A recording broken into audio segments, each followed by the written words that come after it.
오늘 우리가 함께 읽을 말씀 역대상 13장, 14장, 야고보서 1장, 아모스 8장, 누가복음 3장 말씀입니다. 자, 오늘 말씀으로 나눌 주제는 심판입니다. 곧 하나님의 심판은 임박했다라는 겁니다. 그 누구의 말처럼 허황된 이야기이거나 멀리 있지 않습니다. 아모스 8장은요, 아모스가 본 여름과일 한 광주리 환상을 통해서 하나님의 심판이 임박했음을 선포하고 있습니다. 곧 거짓과 속임으로 가난한 자들을 착취하고 폭리를 취하는 자들에게 애통과 애곡과 슬픔과 공고함을 심판의 여호와의 날이 이르게 된다라는 겁니다. 아모스 8장 2절 말씀 보면 그가 말씀하시되 아모스야 내가 무엇을 보느냐 내가 이르되 여름과일 한 강줄이니이다 하매 여호와께서 내게 이르시되 내 백성 이스라엘의 끝이 이르렀은즉 내가 다시는 그를 용서하지 아니하리니. 자, 여름과일과 끝, 이 히브리어 발음이 비슷합니다. 카이츠, 캐츠.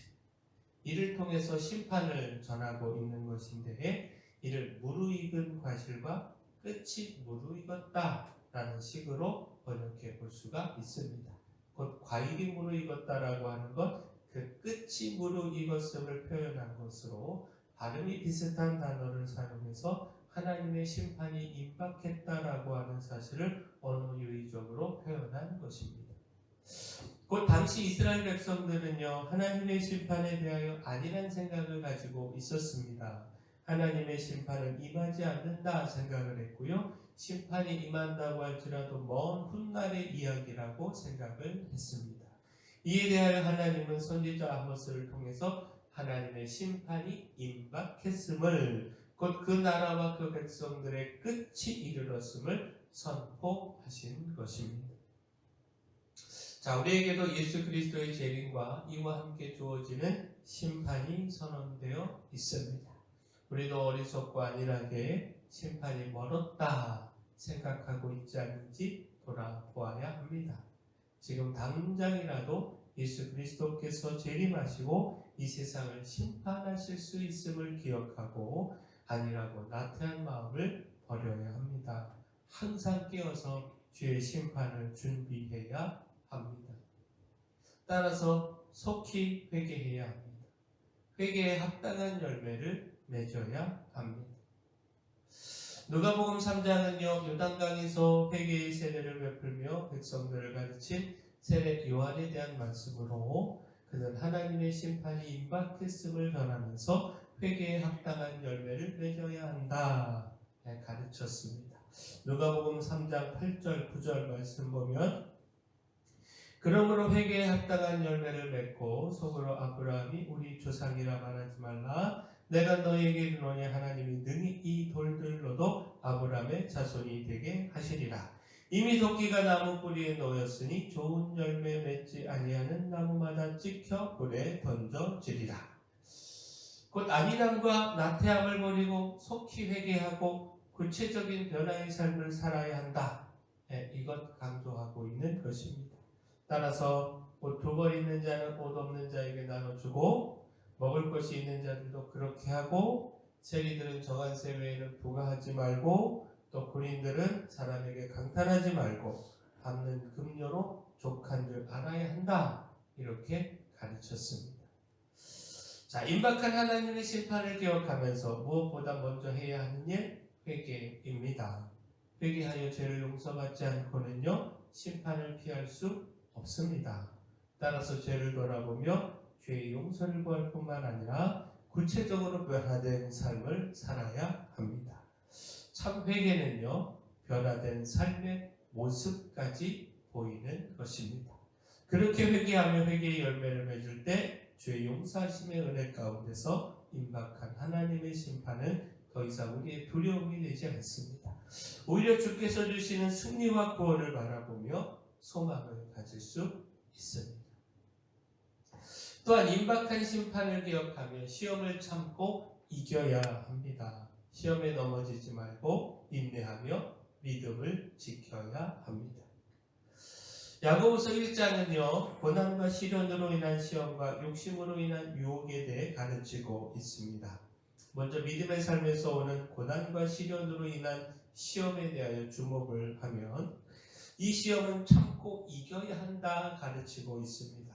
그때 생명의 면류관을 얻게 된다라는 겁니다. 야고보서 1장 12절 말씀 보면 시험을 참는 자는 복이 있나니 이는 시련을 견디어낸 자가 주께서 자기를 사랑하는 자들에게 약속하신 생명의 면류관을 얻을 것이기 때문이라. 자, 생명의 면류관을 얻는다라고 하는 것, 하나님의 심판을 피한다는 것입니다. 이는 고난과 시련의 시험 가운데서도 믿음을 지키며 넘어지지 않을 때 임박한 하나님의 심판은 전혀 문제가 되지 않는다라고 하는 것, 이것을 가르쳐 주고 있습니다. 또한 믿음의 삶에서 찾아오는 유혹의 시험에 대한 말씀에 주목을 해보면 이 시험은 자기 욕심으로 말미암아 있게 되는 시험으로, 따라서 이 욕심을 버려야 함을 가르치고 있습니다. 욕심에 끌려 미혹될 때 그 욕심이 죄를 낳고 결국에는 심판으로 인한 사망에 이르게 된다라는 겁니다. 야고보서 1장 14절 15절 말씀 보면 오직 각 사람이 시험을 받는 것은 자기 욕심에 끌려 미혹됨이니 욕심이 잉태한 즉 죄를 낳고 죄가 장성한 즉 사망을 낳느니라. 결국 이 말씀을 통해서 하나님의 심판이 임박했다 할지라도 우리가 넘어지지 않고 믿음을 지키고 있으면 문제될 것이 없다라고 하는 사실을 깨달을 수 있습니다. 욕심에 끌려 미혹되지 않고 죄에서 떠나 고난 중에서도 넘어지지 않으며 믿음을 지키고 있다면 우리가 지킨 믿음이 심판을 피하고 생명의 면류관을 받게 합니다. 따라서 우리의 믿음의 삶에 고난과 핍박으로 인한 시험도 있고 또 욕심으로 인한 유혹의 시험도 있는데 끝까지 이 시험을 이기고 넘어지지 않기를 소원합니다. 자, 마지막 임박한 심판을 기억하면서 더욱 주님과 교제해야 합니다. 역대상 14장은 다윗이 왕궁을 건축하고 블레셋과의 전쟁에서 승리한 것을 기록하고 있습니다. 여기서 주님과의 교제에 힘쓰는 것이 중요하다는 사실을 배울 수 있습니다. 끊임없이 주님과 기도하며 교제하는 삶이 우리에게 승리를 안겨다주고 그 무엇도 두려워하거나 근심하지 않게 한다라는 겁니다. 역대상 14장 10절 말씀 보면 다윗이 하나님께 물어 이르되 내가 블레셋 사람들을 치러 올라가리이까 주께서 그들을 내 손에 넘기시겠나이까 하니 여호와께서 그에게 이르시되 올라가라 내가 그들을 내 손에 넘기리라 하신지라. 자, 또한 14절 15절도 말씀 보면 다윗이 또 하나님께 묻자온데 하나님이 이르시되 마주 올라가지 말고 그들 뒤로 돌아 뽕나무 숲을 맞은편에서 그들을 기습하되 뽕나무 꼭대기에서 걸음 걷는 소리가 들리거든 곧 나가서 싸우라. 너보다 하나님이 앞서 나아가서 블레셋 사람들의 군대를 치리라 하신지라. 다윗이여 끊임없이 하나님께 묻고 기도하며 교제하고 있었음을 보여주고 있는 말씀입니다. 곧 갑작스러운 블레셋의 침략에도 다윗은 두려워하거나 근심하지 않았습니다. 기도로 하나님과 소통하며 그 인도하심을 받고 있었기 때문입니다. 하나님은요 블레셋의 침략을 어떻게 막고 또 어떻게 대응할지 구체적으로 가르쳐 주셨고 이런 하나님의 가르치심과 인도하심 속에서 다윗은 그 쳐들어오는 블레셋 군대를 능히 물리치고 승리할 수 있었습니다. 주님과의 교제가 끊어지지 않을 때 어떤 위기와 심판의 경고 속에서도 두려워하지 않을 수 있습니다. 다윗이 갑작스러운 적의 침략에도 당황하거나 근심하지 않았던 것처럼 갑작스럽게 심판이 우리에게 임한다고 할지라도 근심하지 않을 수 있습니다. 하나님과 교제하며 그 인도하심을 따르고 있다면 능히 심판을 피하고 생명의 길에 설 수 있습니다.